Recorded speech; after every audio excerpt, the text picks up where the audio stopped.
Bonsoir à tous. Bonsoir. Et merci d'être avec nous ce soir. Et merci à vous, Pauline Klein, d'être venue nous parler de La Figurante. La Figurante, c'est ce livre. C'est votre dernier roman qui est sorti tout récemment aux éditions Flammarion en janvier. Et c'est assez drôle, je me disais là, en faisant cette entrée en scène, c'est assez drôle qu'on soit ce soir dans un vrai théâtre avec ces beaux fauteuils et ces projecteurs pour en parler, parce qu'il me semble que dans ce livre, il est beaucoup question de ça, de rôle. Des costumes qu'on enfile et puis presque des conventions aussi au sens théâtral qui régissent un peu nos existences. Donc on va reparler de ça, mais avant je voulais rappeler en quelques mots qu'avant d'écrire, vous avez étudié la philosophie et l'esthétique, qui sont des études dans desquelles on retrouve quelques traces dans vos différents romans. Vous avez travaillé aussi plusieurs années dans des galeries d'art et dans le milieu de la mode. Là aussi, des milieux qui apparaissent dans vos romans avec un certain second degré d'ailleurs. Et que ce roman est votre quatrième, puisqu'avant sont parus aux éditions Alia 3 autres romans, Alice Kahn en 2010, Fermez l'œil de la nuit en 2012 et Les souhaits ridicules en 2017. Et c'est des livres qui forment un ensemble assez cohérent d'ailleurs, puisqu'on y retrouve toujours une narratrice, femme, assez jeune, entre 25 et 40 ans.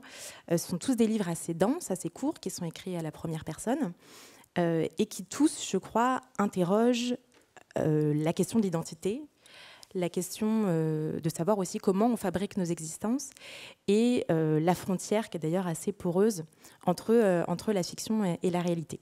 Et dans ce livre-ci, cette fois-ci, l'histoire se passe au tournant des années 2010.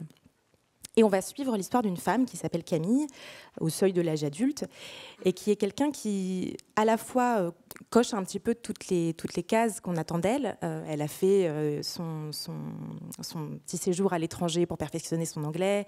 Elle va faire ses premiers stages dans des entreprises assez prestigieuses. Et puis, ça va aller jusqu'à la demande en mariage qu'elle a évidemment acceptée. Et en même temps, elle essaie justement d'échapper à toutes ces conventions, en semant une sorte de léger désordre dans les différents domaines de sa vie. Et ce que je vous propose, c'est qu'on entende tout de suite un extrait qui se situe au début du roman. Ça permettra d'entrer dans le livre. Juste pour vous dire, donc Camille est en train de faire un voyage en train. Et à côté d'elle, il y a un groupe d'adolescents et elle assiste à un flirt entre des adolescents. Et là, c'est à la fin du voyage quand tous ceux qui se sont endormis se réveillent.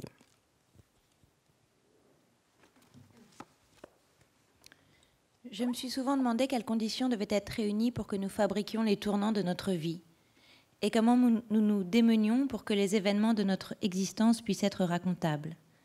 Faire une vie, et n'être finalement pas grand-chose de plus que soi, avec peut-être quelques écarts que nous élaborons comme on peut pour nous rendre plus reluisants, tenter de faire de son existence une bonne histoire. Notre vie consiste en une succession d'attentes au bureau de tabac et à la caisse de supermarché, des moments pendant lesquels nous nous ennuyons au point d'imaginer une autre vie, un décollement du réel. On nous hurle dessus que le train approche de sa destination finale. Les autres, les endormis, vont se prendre de plein fouet le début d'une romance.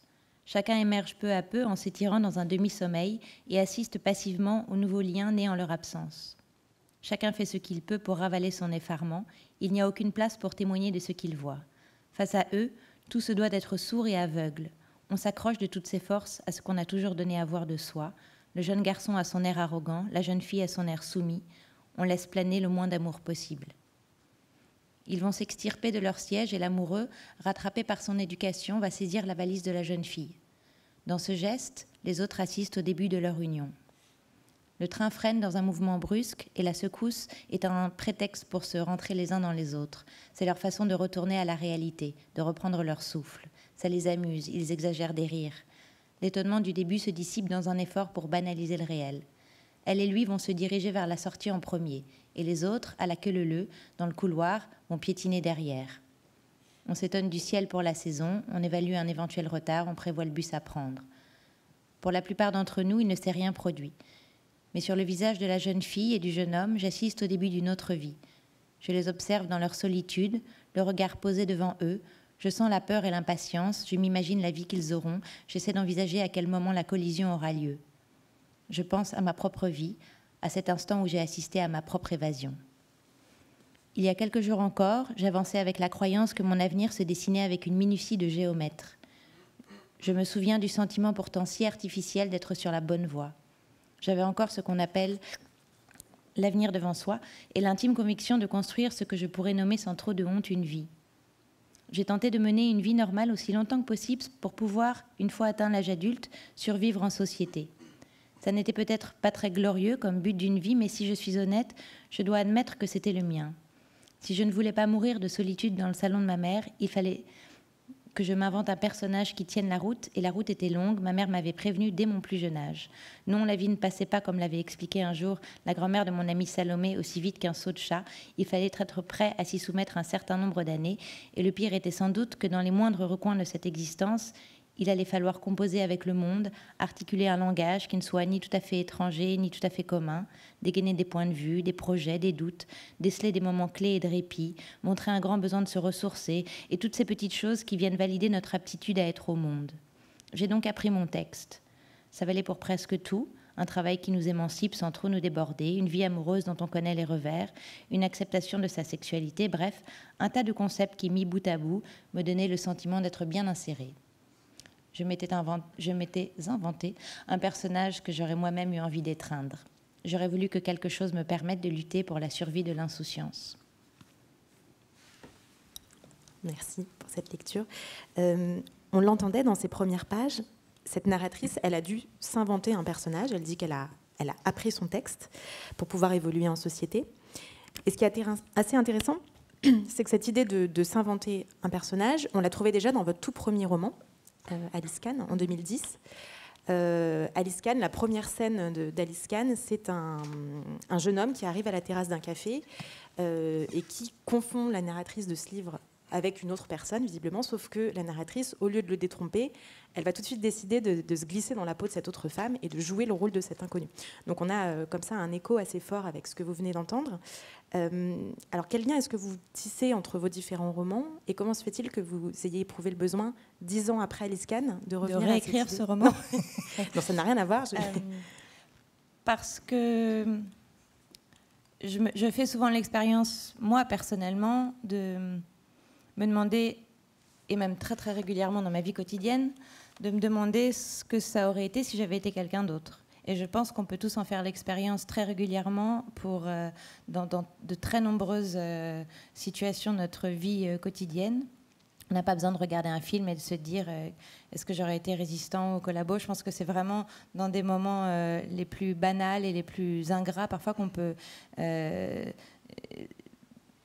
tenter de faire une sorte d'inflation de certains moments pour se dire et si j'étais passée par là, et si j'étais moi cette vendeuse, et si j'étais donc et ça arrive à tous. De l'histoire d'Alice Kahn, c'était ça, moi ça m'est déjà arrivé qu'on me dise Françoise, et qu'est-ce que ça aurait été si j'avais répondu oui, puisque l'autre en face, apparemment, ne sait pas qui est Françoise, donc je ne sais pas combien de temps j'aurais pu tenir, mais c'est possible de tenir même 5 minutes et de voir...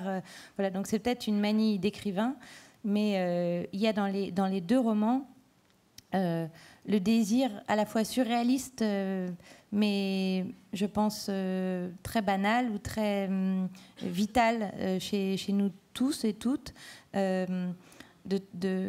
d'avoir ce potentiel à transformer notre vie pour essayer d'y échapper et de voir ce que ça donnerait si on n'était pas soi. Donc c'est la question existentielle de ce que ça veut dire d'être soi, à laquelle c'est très compliqué de répondre, impossible à répondre. Mais je crois que voilà, j'ai voulu rendre hommage dans ces deux livres à des personnages féminins qui se posent la question de ce qu'elles sont en essayant de cocher des cases, de jouer des rôles et à la fois d'exister dans une marge où elles seraient éventuellement elles-mêmes. Donc ces livres sont d'espèces de cale-porte entre un endroit où on apparaît, on donne le change, on a des tas où on a appris son texte, c'est-à-dire on sait bien comment il faut se comporter en société et on le fait de manière très systématique, et plus on vieillit, plus on a pris des plis. Mais qu'est-ce qui reste de nous-mêmes à chaque fois et qu'est-ce qu'on laisse de côté et quelles sont les vies et les possibles auxquels on a échappé mais qu'on pourrait éventuellement encore rattraper si on se connaissait parfaitement. Et est-ce que même la question d'être soi-même a encore du sens, a encore une consistance? Non, aucun sens, non. Vraiment. Enfin, oui, c'est vrai. Non, parce que même quand on n'aime plus un homme et qu'on reste avec lui, ou même quand on est dans un métier qu'on n'aime pas mais qu'on y reste quand même, ou même quand on sourit à son voisin qu'on hait, on est soi-même. On ne peut pas dire dans le fond je n'aime plus ma patronne, mais on parle beaucoup de liberté, d'être soi, de s'affranchir. Enfin, il est beaucoup question de ces grands thèmes. Et là aussi, ce sont des automatismes qui cochent des cases presque publicitaires qu'on incorpore, surtout en tant que femme, pour essayer d'avoir l'air libre, d'avoir l'air indépendante, d'être nous-mêmes. C'est ce que nous dit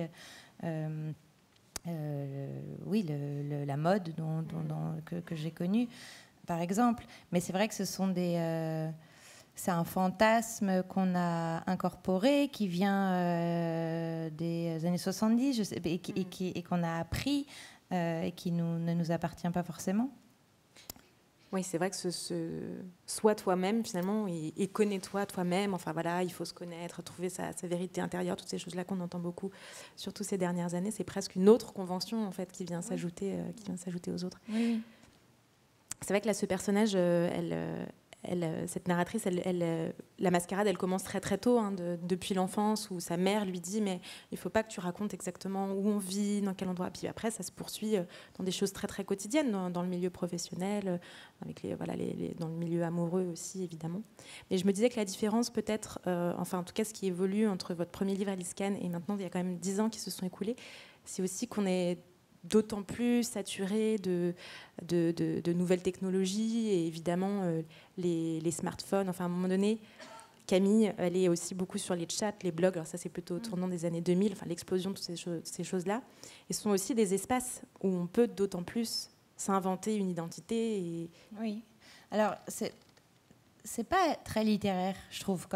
C'est dommage parce que les réseaux sociaux, les chats et tout, j'en ai parlé un peu à travers le personnage de Camille, parce que elle chatte sur des réseaux, mais c'est plutôt un peu érotique. Mais c'est vrai que c'est très très intéressant, c'est très inspirant, mais j'arrive pas encore à l'envisager comme une matière littéraire, parce que c'est tellement à la fois tellement neuf et tellement répétitif comme sujet, les réseaux sociaux et tout ça. Mais bon, c'est pas ce dont on parle là. Mais pour vous répondre, évidemment que la potentialité d'avoir sur son téléphone et dans sa poche une vie qui ne nous ressemble pas est extrêmement à la fois tentante et potentiellement délicieuse. Et je pense que ça a déjà beaucoup contaminé ma génération et celle qui arrive dans la façon d'envisager la réalité. C'est ce que je vous disais au début, c'est-à-dire qu'il y a ce qu'on montre et il y a le hors-champ. Qu'est-ce qui reste de nous hors champ? Parce que je pense que on est une génération, et la génération plus jeune est en train de se construire une vie racontable, visible, tirée à 4 épingles, qui donne parfaitement le change en fonction de critères qu'ils n'ont pas, qu'ils ne se sont pas créés pour eux-mêmes. Et voilà. Et, et qu'est-ce qui se passe hors champ pour nous-mêmes? Oui, et à quel endroit est-ce qu'on est réellement soi-même, finalement? Une vie qu'on peut liker, qu'on peut... Oui, ça crée une espèce de course très compétitive à un amour, une quête d'amour propre qui est très fake, quoi, bon, je dis rien de très intéressant là-dessus, mais en tout cas, oui, c'est vrai que le personnage de Camille arrive, on l'apprend, oui, pendant les années 2000, et c'est vrai qu'il est possible évidemment que ça a changé les identités à ce moment-là. Évidemment que moi, je me souviens des forums et du fait qu'on pouvait dire absolument n'importe quoi sur un forum et que c'était hyper excitant. Et que j'ai pris l'exemple là de téléphonie ou de forum érotique, et de pouvoir de façon hyper sécurisée raconter absolument n'importe quoi, en sachant pertinemment qu'on n'allait pas nous attaquer, on n'allait pas nous toucher, et qu'on renversait un peu les rôles aussi avec un homme de l'autre côté, en pouvant le manipuler un petit peu. Voilà, donc là, en l'occurrence, elle est aux États-Unis, elle chatte avec, de façon un peu érotique, elle allume des mecs qui racontent qu'ils sont mariés sur ces forums. Et c'est vrai que ça vient porter ce mouvement un peu schizophrénique de voilà ce que je peux être si j'ai envie, et puis ensuite, on verra plus tard ce qui restera de moi-même. Mais c'est sûr que ça contamine, les deux se contaminent l'un l'autre. Et c'est une façon, effectivement, comme vous le disiez très bien, de reconquérir une certaine forme de puissance, de pouvoir, voilà, parce qu'on se sent un peu tout puissant à être derrière son écran et à inventer un petit peu sa vie. Je voulais juste faire une parenthèse, parce que vous disiez que vous n'arrivez pas encore à faire de toutes ces nouvelles technologies une matière romanesque, mais je crois que c'est un peu faux. Enfin, pour ceux qui n'auraient pas lu tous vos livres, je crois que c'est très présent, et au contraire, c'est un pouvoir romanesque très très fort. C'est dans l'esprit ridicule, non. Fermer l'œil de la nuit, où il y a déjà cette idée de modifier les fiches Wikipédia de une personnalité, voilà, et vous montrer à quel point c'est très très vertigineux. Elle se sert de Wikipédia comme d'un réseau social, mais oui, après c'est un terrain de jeu, c'est vrai. Oui, j'avais oublié. Petite parenthèse seulement, mais effectivement cette question de jouer un rôle, c'est évidemment quelque chose de plus existentiel aussi. Là, tous ces rôles que Camille endosse les uns après les autres, ça rappelle un peu ce que Sartre raconte du garçon de café. C'est dans L'être et le néant, vous savez, il observe ce garçon de café qui est à la terrasse et qui en fait un peu trop, en fait. Il a des gestes un peu stéréotypés, il avance un peu comme un automate. Voilà, et en fait, Sartre dit il joue à être garçon de café. Et ce que Sartre nous dit, c'est qu'en réalité, cette façon de jouer son propre rôle, c'est une façon d'échapper à sa propre angoisse existentielle, à sa propre angoisse d'être un sujet conscient et libre, en essayant de coller le plus possible à sa fonction. Donc là, je crois qu'il y a chez Camille, chez cette narratrice aussi, une manière de se protéger. Enfin, c'est une question plus grave. Oui, parce que je crois que quand on est garçon de café, qu'on joue au garçon de café, c'est ce dont parle Bourdieu aussi dans les rôles que l'on tient, c'est l'aspect délicieux aussi de jouer son rôle et qu'on a le sentiment d'être vraiment aligné sur le rôle qu'on nous donne. J'ai fait, quand j'étais jeune, des petits boulots étudiants et où je faisais des annonces de télémarketing, enfin des études de télémarketing où j'ai été serveuse. Et c'est vrai que c'est très grisant de se dire qu'on a atteint notre but et qu'on est une bonne fois pour toutes là de 9h à 17h ou à 19h, on va être ça, et que la question de l'angoisse, de l'existence va être mise à la porte et qu'on va être totalement dans notre rôle et qu'on va être très protégé et qu'on ne pourra...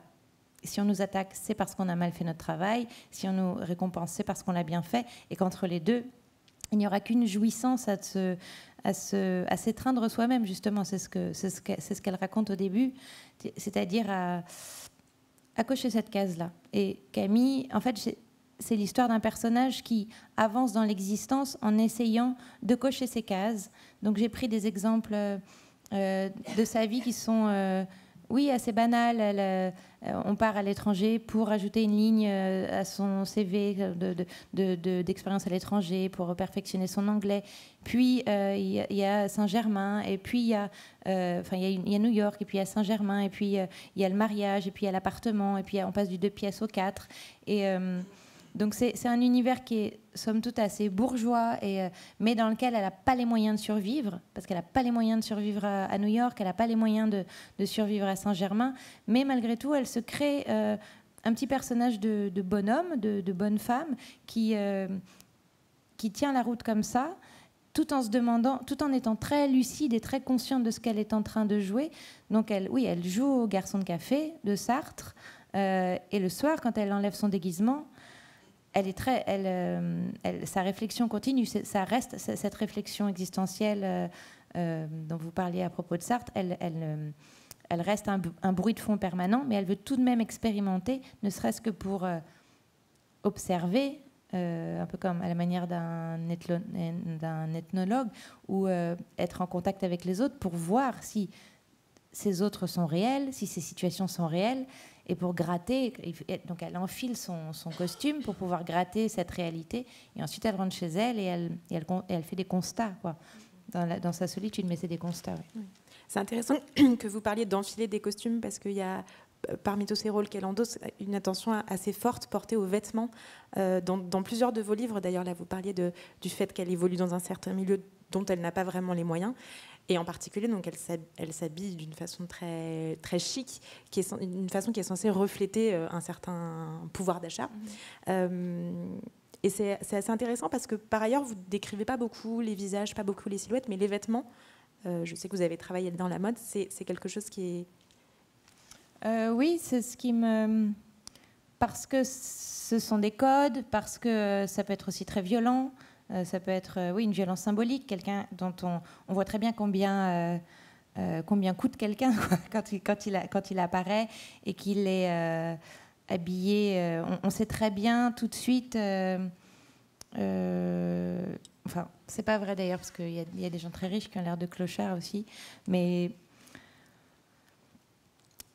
Ça m'intéresse parce que c'est ce que ça dit de quelqu'un, beaucoup. Et le personnage de Camille a besoin de ce costume-là pour rentrer. C'est vrai qu'on la sait brune, on la sait assez fade physiquement, et donc c'est un personnage dont la fadeur va être agrémentée de ces costumes.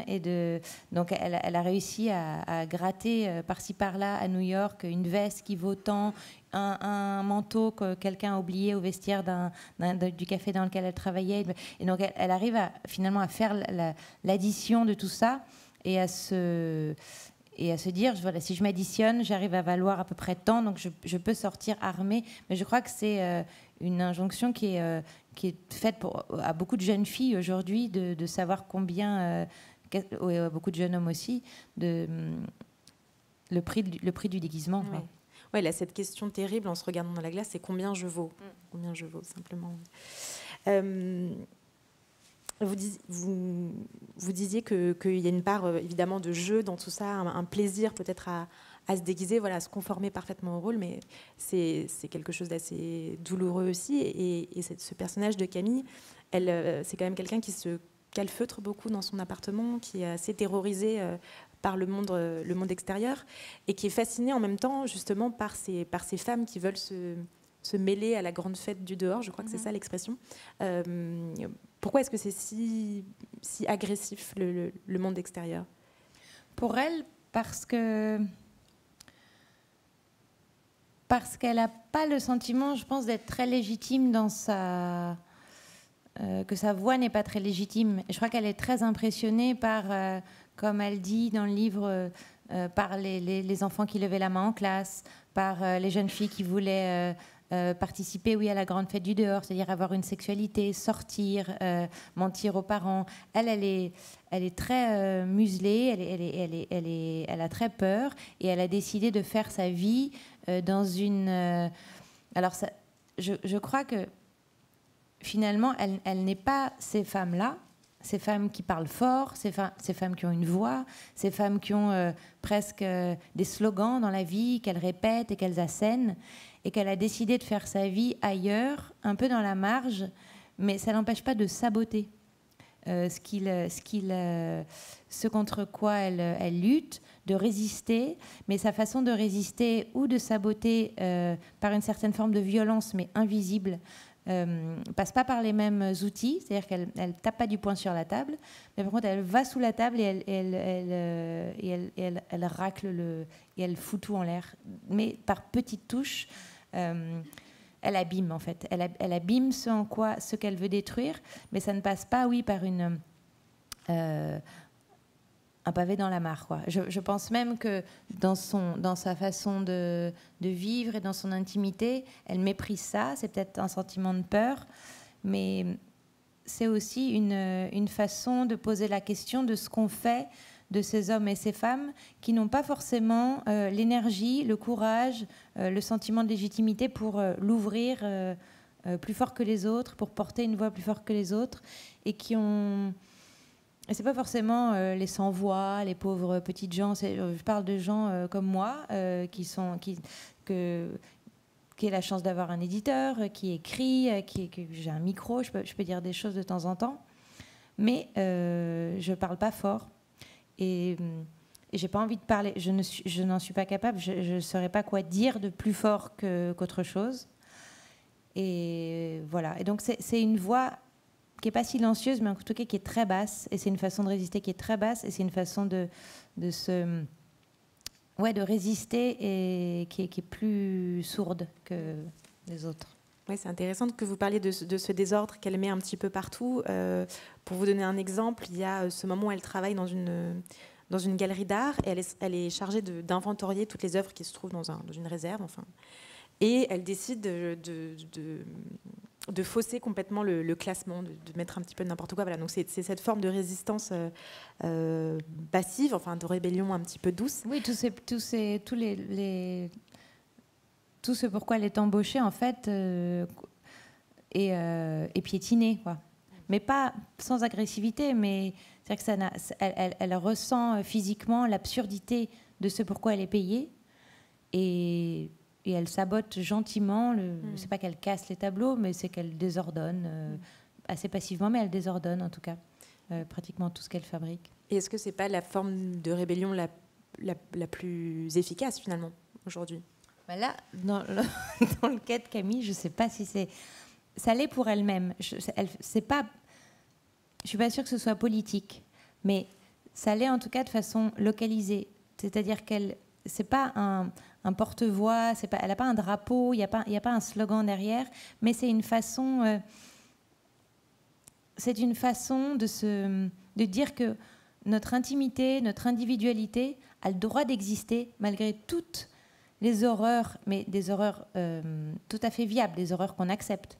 Travailler avec une patronne qui est vraiment mesquine, qui est vraiment bas de plafond, qui est vraiment mauvaise, qui est vraiment ambitieuse pour rien.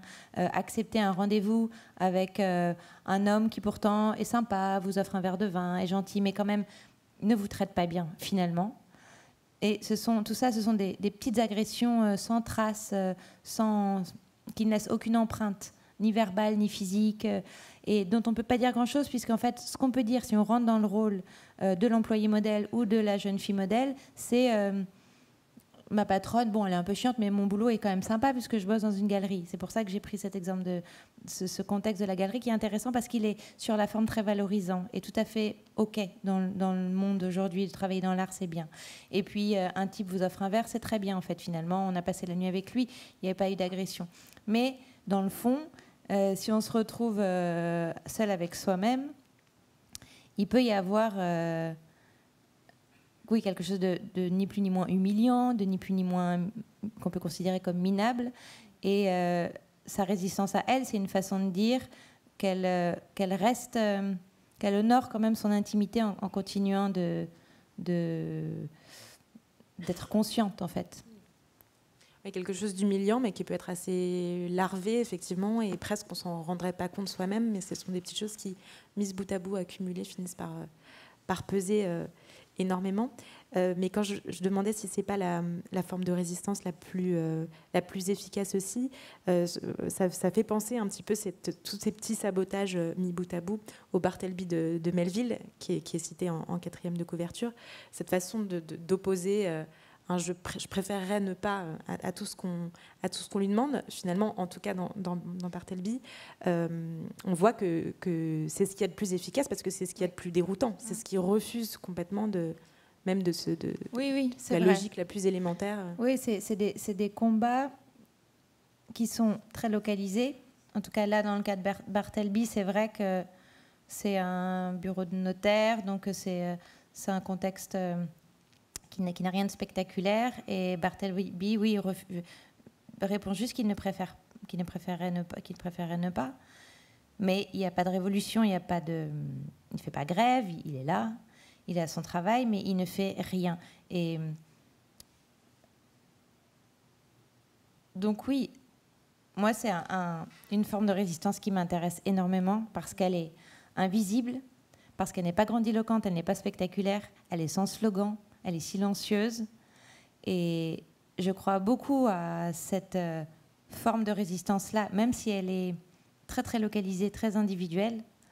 Je crois beaucoup aux échanges entre deux personnes et pas dans un groupe, à ce qu'on se dit dans notre fort intérieur dans les moments où on est très conscient, et à ce qu'on peut, à ce qui peut rester de ces moments de conscience dans le travail, par exemple, en décidant de décélérer, de ralentir la machine à laquelle on est censé participer, plutôt que de la rendre plus efficace.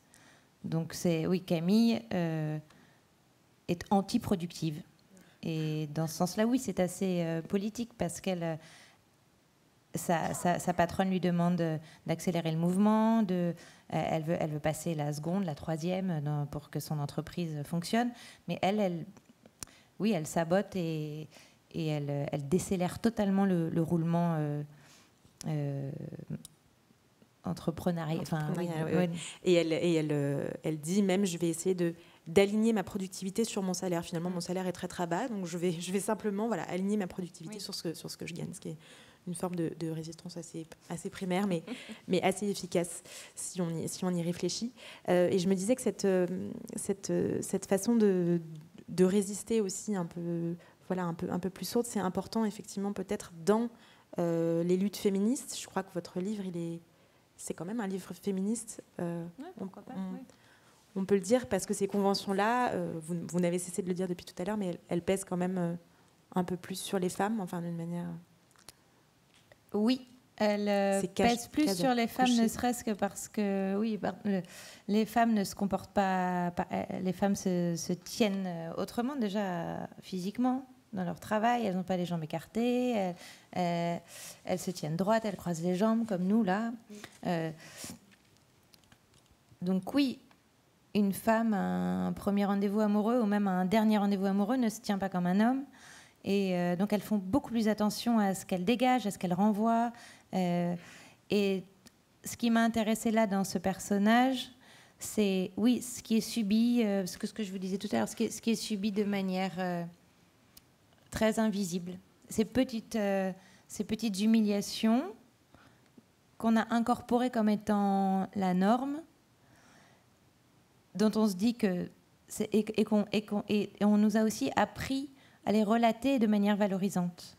Nos mères ou nos pères ou je ne sais pas en fait qui nous a appris ces phrases-là. Mais il y a quand même des phrases qui sortent.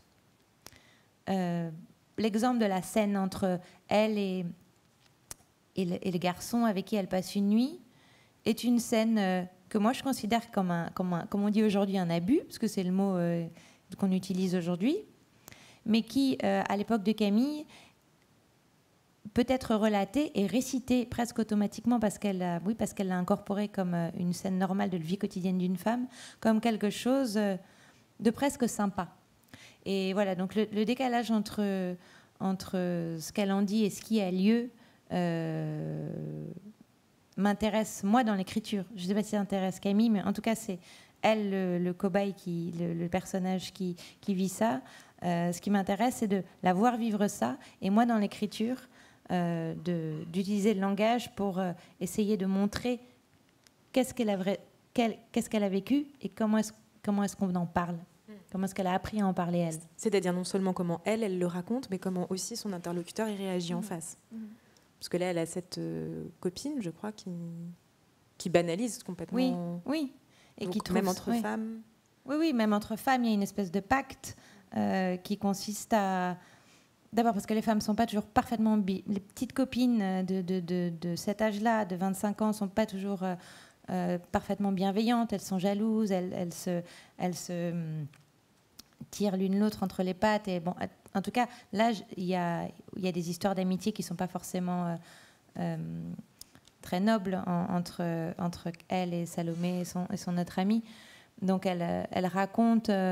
ça, et l'interlocutrice valide, enchaîne. Enfin, il y a une espèce de contrat social entre les deux qui suppute que ce qu'elle a vécu, à partir du moment où ça n'est pas grave dans les faits, ça n'est pas répertorié en tout cas. Ça n'est pas répertorié comme tel, et tout est OK.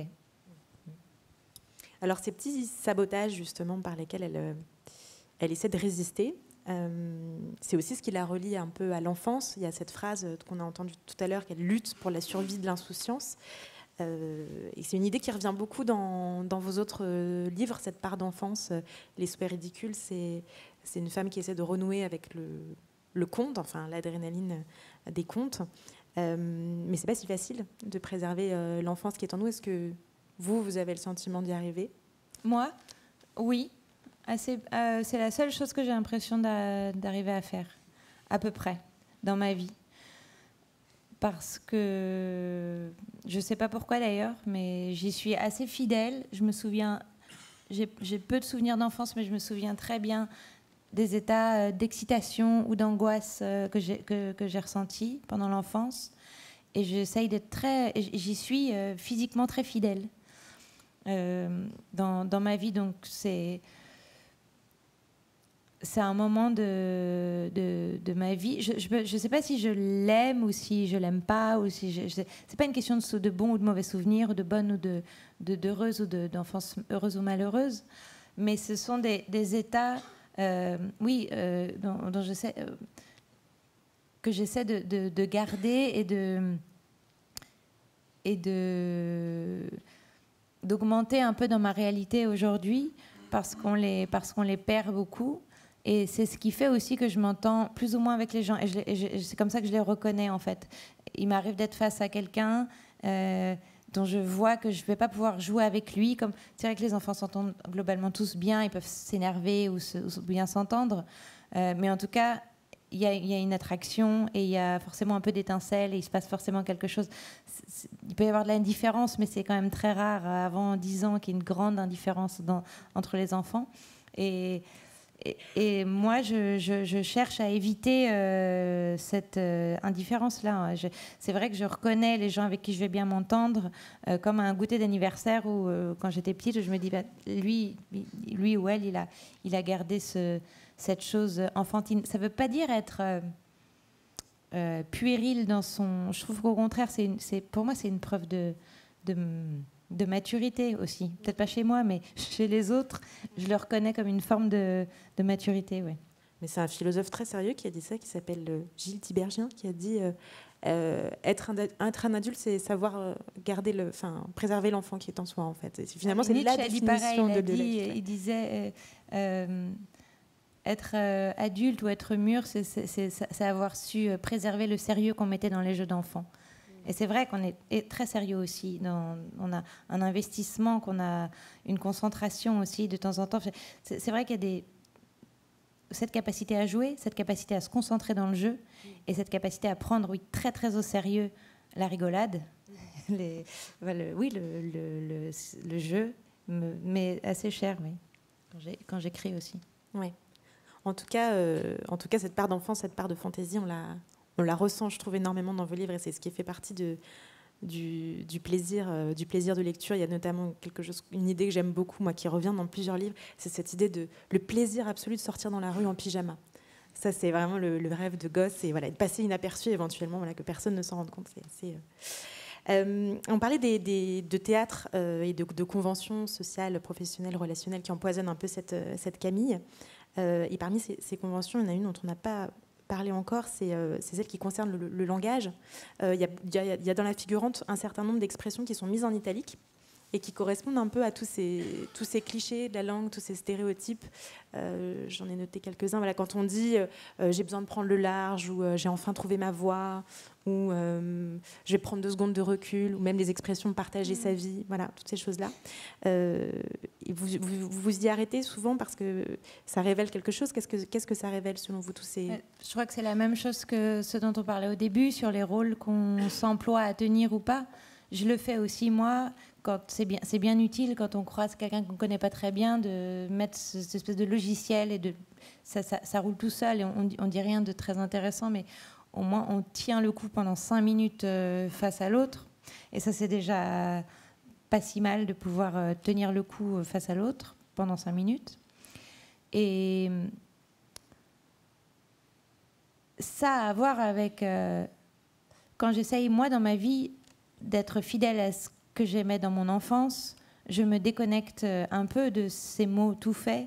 Et souvent, je me sens très seule socialement, parce que je vois bien que c'est difficile de ne pas jouer le jeu et de ne pas pas pouvoir de pas participer à cette langue-là. Mais c'est vrai qu'on voit émerger je sais pas, chaque année des nouveaux mots. Là, tout le monde dit en vrai. Et je sais pas pourquoi tout le monde dit en vrai. C'est peut-être à cause des réseaux sociaux, justement, parce que là, vraiment, en vrai, il est là, le livre. Enfin, ça concerne vraiment des choses qui sont vraies sans qu'on ait besoin du tout de le dire qu'elles le sont. En vrai, je vais rentrer chez moi. Enfin, on le dit pour des choses très, très banales. Et là, c'est vrai que aussi, on dit... on déroule de temps en temps, et je le fais aussi, et c'est comme l'histoire du serveur, c'est assez jouissif de pouvoir discuter. Je pense qu'on peut tous tenir, en tout cas, oui, dans certains milieux, peut-être plus que d'autres, mais on peut tous tenir assez longtemps dans un tête-à-tête, et en particulier chez les jeunes filles qui se cherchent, comme on dit, tenir ces discussions au café où on dit en vrai faut que je prenne le large, et l'autre dit oui c'est clair, moi aussi j'ai trop besoin d'air, c'est une période de transition, ouais pour moi aussi trop, et donc ça peut durer comme ça des heures, et voilà. Sauf quand on prend 2 secondes de recul. Mais prendre 2 secondes de recul, c'est aussi une expression toute faite. Alors, à un moment donné, cette narratrice, elle va faire une rencontre décisive. C'est encore un cliché de la langue, ça. Une rencontre décisive. Une rencontre décisive, si, quand elle rencontre Diane Abbott. Ah oui. Diane Abbott. Je croyais le garçon. Oui, décisive dans un autre sens à ce moment-là, mais Diane Abbott, c'est un personnage d'écrivain, et ça va être une révélation en fait pour cette Camille. Elle va se dire voilà, c'est ça que j'ai envie de faire. Moi aussi, je veux écrire et consacrer tout mon temps à ça. Et c'est comme si cette nouvelle profession qu'elle se choisit, ça allait résoudre justement toutes ces équations existentielles. Tout à coup, elle peut exister pleinement comme personnage, et ça va la libérer. Je me demandais si pour vous aussi, ça joue ce rôle-là presque vital d'écrire, ou de révélation, en tout cas, de libération. J'ai su que j'étais un écrivain quand j'ai vu des interviews d'écrivains de gens qui faisaient la sieste l'après-midi, par exemple. Je me suis dit, ça, c'est un boulot pour moi. Non, mais c'est vrai qu'il y a des personnalités, je pense, dans tous les... Ça vaut pour... beaucoup, je sais pas, les journalistes, les directeurs artistiques, je parle de gens que je connais, les écrivains, des gens qui sont plus dans le commerce, ont des personnalités qui se ressemblent très souvent. Et moi, ça m'intéresse beaucoup de savoir les liens qu'il y a entre la nature, notre nature, et puis les choix qu'on fait qui sont plus sociaux. Et je connais beaucoup d'écrivains, et je trouve ça très rassurant de savoir que souvent ils sont vierges de signes astrologiques, par exemple, ou que souvent ils se lèvent très tôt le matin, qu'ils travaillent à partir de 5 heures, parce qu'en fait tout ça, on appelle ça un cadre social et des choix professionnels, une carrière, etc. Mais je pense que c'est surtout très très physique. Quand on écrit, par exemple, c'est très physique. On a besoin, on se lève à un moment donné dans la nuit parce qu'on ne peut pas faire autrement. On est plutôt mal assis parce qu'on travaille quand même mieux quand on n'est pas très bien assis et qu'on a un peu faim, on a un peu soif, on a un peu envie d'aller aux toilettes, on est un peu dans la douleur physique, mais c'est là qu'on est, je trouve, le plus efficace. On se rendort, je ne sais pas, de midi à 14h. Je suis pas la seule. Et c'est vrai que ça m'a mis longtemps. Depuis, c'est ce livre qui m'a fait me dire je suis écrivain. Mais jusque-là, et encore, ce sera peut-être le prochain plutôt. Mais en tout cas, jusque-là, je ne me le disais pas. Mais c'est vrai que pouvoir m'arrimer comme je peux, enfin m'accrocher à des signes extérieurs de métier, enfin c'est peut-être pas ça dont vous parliez. Si, complètement. C'est rassurant. C'est rassurant de se dire que... Et c'est aussi rassurant que peut-être le truc du serveur, ça fait partie du costume. Voilà. Le serveur nous sert une apparence physique, en plus du reste. Et on vient aussi... On a besoin aussi... On peut pas juste être soi-même sans déguisement, sans tic de langage, sans...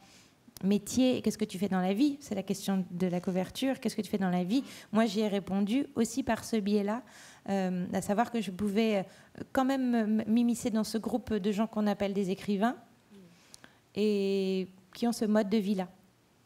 Et pour autant, pendant longtemps, vous avez eu d'autres d'autres professions à côté de l'écriture. Auxquelles je m'identifiais moins, mais que j'adorais aussi. Aussi parce que c'était des jeux de rôle, aussi parce que j'y étais bien. Enfin, oui. Et j'étais déjà un écrivain à ce moment-là, malgré tout, je crois. Oui, bien sûr. Et vous parlez de se lever tôt, d'être un peu inconfortablement assis. Et ce qui est amusant, c'est que Diana Bott, donc cet écrivain que rencontre Camille, elle déroule un peu tous les clichés inverses qu'on peut avoir sur les écrivains. Voilà, ils se lèvent très tard, ils passent directement de la couette à la table, ils peuvent déambuler des heures, errer dans les rues, parce que finalement ils recherchent l'inspiration. Donc tout ça est parfaitement autorisé. Et ça fait partie des pages très drôles de ce livre. Mais il y en a beaucoup d'autres. C'est vraiment un livre où on rit beaucoup. Mais on sent justement, moi je trouve, une forme de distance un peu amusée en permanence, comme si vous étiez tout le temps un peu dans l'autocritique, comme s'il fallait surtout pas se prendre trop au sérieux non plus en tant qu'écrivain. Non, enfin non, mais me prendre au sérieux, ça j'y arrive pas. Mais c'est comme les voix fortes et les voix plus tenues, enfin plus sourdes. C'est là où je me sens confortable. Je me sentirais pas confortable si je me prenais au sérieux. Et j'adore les gens qui se prennent au sérieux. Enfin, ça me rassure beaucoup. J'adore être à côté de quelqu'un qui se prend au sérieux. J'y trouve un plaisir un peu amer peut-être, mais j'y trouve un certain plaisir. Et là aussi, ça fait partie de ces choses de l'enfance dont vous parliez. Les enfants Enfin, si, remarque, les enfants ils se prennent au sérieux, c'est pas vrai. Mais bref, je sais plus pourquoi on disait ça. Oui, donc Diana Bott se prend au sérieux quand même. Diana Bott se prend au sérieux. Oui. Diana Bott se prend au sérieux, mais elle a quand même été d'abord attirée par cette vie de paresse des écrivains. Avant d'en devenir un elle-même, elle est d'abord fascinée par toute la représentation des écrivains. D'ailleurs, on peut se demander à quel point être écrivain, c'est pas encore un rôle, c'est pas encore des conventions. Par exemple, être là ce soir à devoir parler du livre. Est-ce que vous avez le sentiment, vous, de temps en temps, que ça vous enferme aussi un peu dans un... Non, pas trop, parce qu'on est quand même globalement très, très, très, très seuls. Et donc, de temps en temps, voir un peu de gens, c'est pas si mal. Enfin, on est quand même très seuls très longtemps, très inquiets très longtemps. Là, je suis pas moins inquiète d'être avec vous ce soir, mais je suis quand même rassurée d'avoir... qu'il y a un livre et qu'on est content, quoi, de temps en temps, de retrouver les gens. Merci. Merci. On ne vous voit pas beaucoup, d'ailleurs, mais peut-être qu'on vous verra. C'est moi qui ai demandé à ce qu'on ne les voit pas. Ah, voilà. Je voudrais qu'on reparle un petit peu plus d'écriture, parce que l'heure est passée très, très vite, mais on a beaucoup parlé de représentation, de l'image de soi qu'on donne à voir aux autres. Mais il me semble que votre écriture elle-même, elle est très, très imagée. D'abord parce que la façon dont vous présentez une scène, ça se situe toujours en termes de... Vous en parliez tout à l'heure d'ailleurs, de chant, de hors-champ, de cadre, de silhouettes qui se découpent. Enfin, il y a quelque chose de cet ordre-là. Et puis dans la langue elle-même, c'est truffé de métaphores, d'images. Il y a cette image du baby-foot que j'aime beaucoup à un moment donné. On est tous sur la même ligne dans un baby-foot où il faut savoir lequel de nous marquera en premier. Il y a cette image aussi des livres pour enfants, vous savez, où il y a une bande, c'est la tête, et on peut mettre une tête d'éléphant, ensuite un corps de marin, et ensuite des pattes de grenouille, de canard, peu importe, pour dire que Camille a toutes ces identités un peu mélangées en elle et qu'elle ne sait plus très bien où est le vrai soi-même, comme on disait tout à l'heure. Est-ce que vous avez le sentiment, vous, que c'est les images qui viennent en premier quand vous écrivez ? Peut-être aussi que j'y pense là, que je ne veux pas faire l'écrivain, justement. Et que c'est peut-être les images qui me viennent avant parce que j'ai peur de faire l'écrivain et que l'écrivain arriverait avec des mots en premier et que peut-être que j'en suis pas capable, mais en tout cas d'être dans la langue, dans le mot, dans le verbe, plus que dans l'image. Mais bon, les deux vont ensemble, donc c'est un vaste problème. Ce qui me vient pendant l'inspiration, c'est des images, oui, quand même. C'est des images.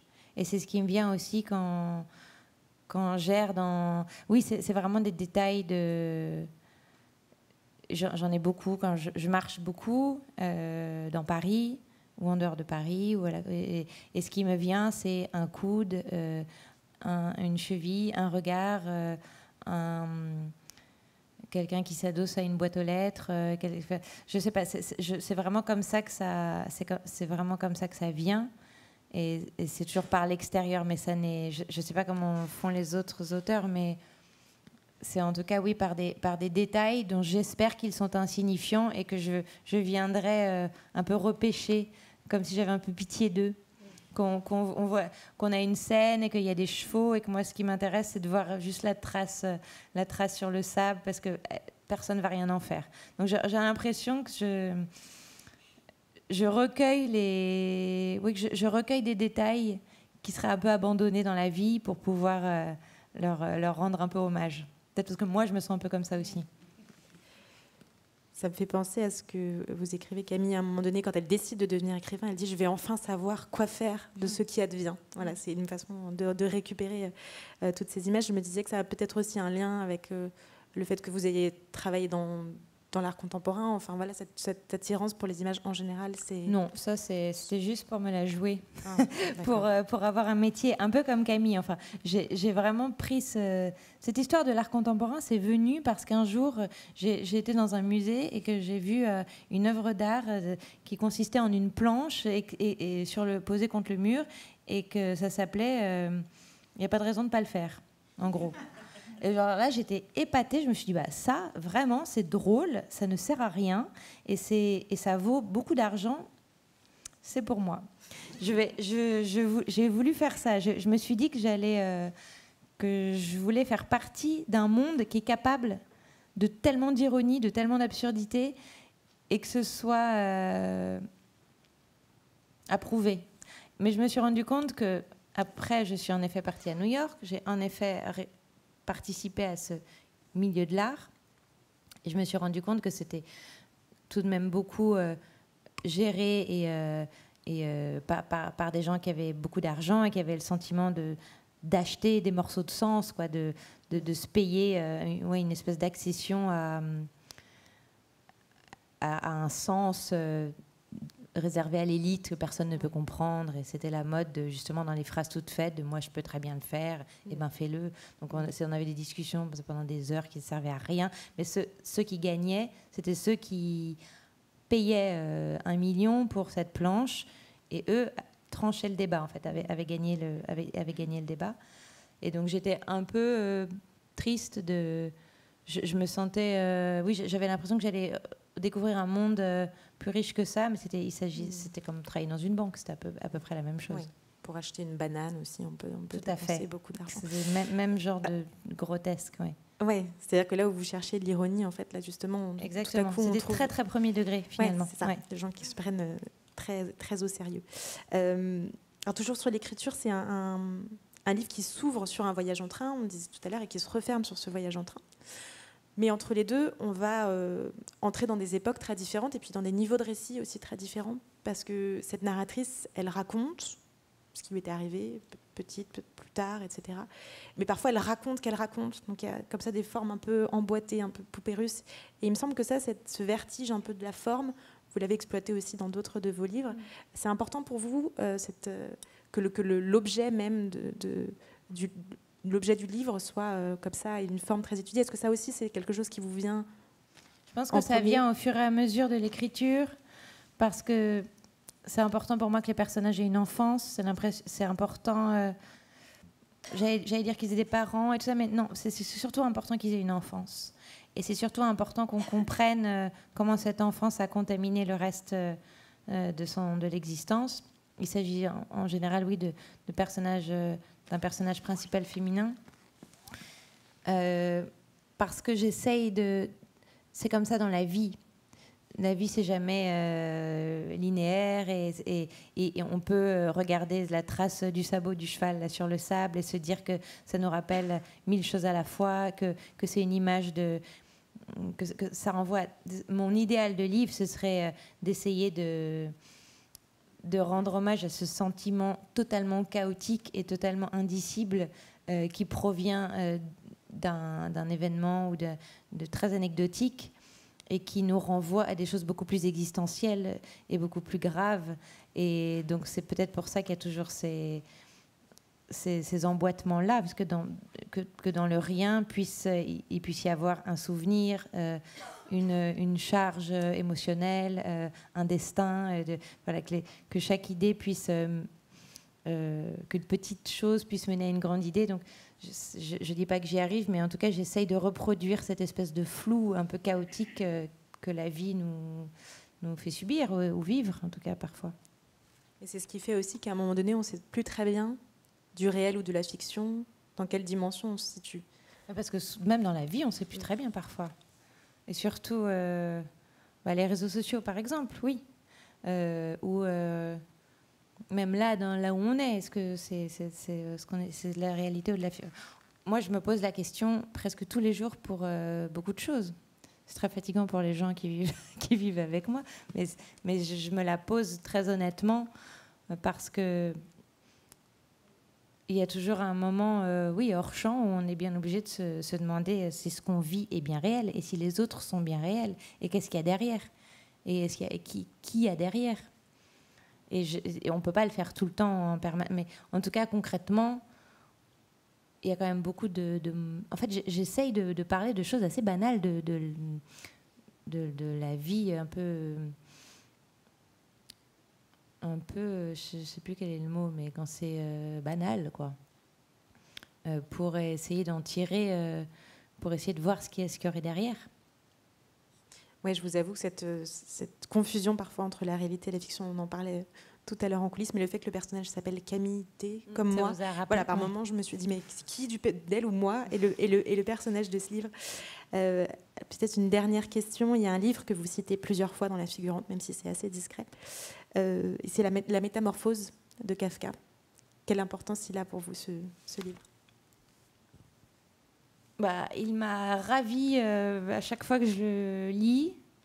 Je trouve c'est drôle, c'est surréaliste, je ne sais pas pourquoi. J'y suis très attachée parce que c'est court, parce que c'est justement cet idéal de flou entre la réalité et la surréalité et la fiction que chez Kafka, il y a que la réalité soit absurde et surréaliste et que le surréalisme soit valable comme devrait faire partie de la réalité.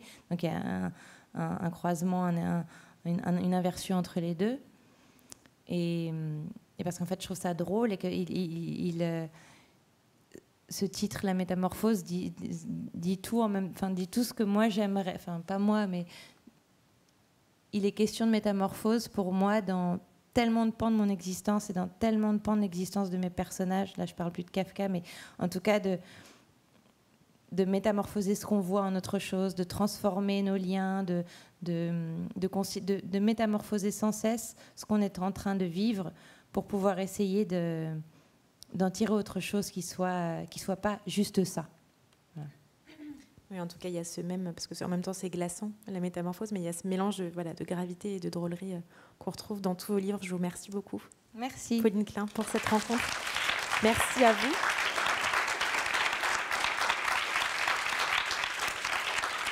J'ai pas pensé à demander, mais je crois que c'est toujours le cas. Le livre est en vente, évidemment. J'espère que je dis pas de bêtises là. Oui. En vente dans l'entrée de la Maison de la Poésie. Merci encore et bonne soirée.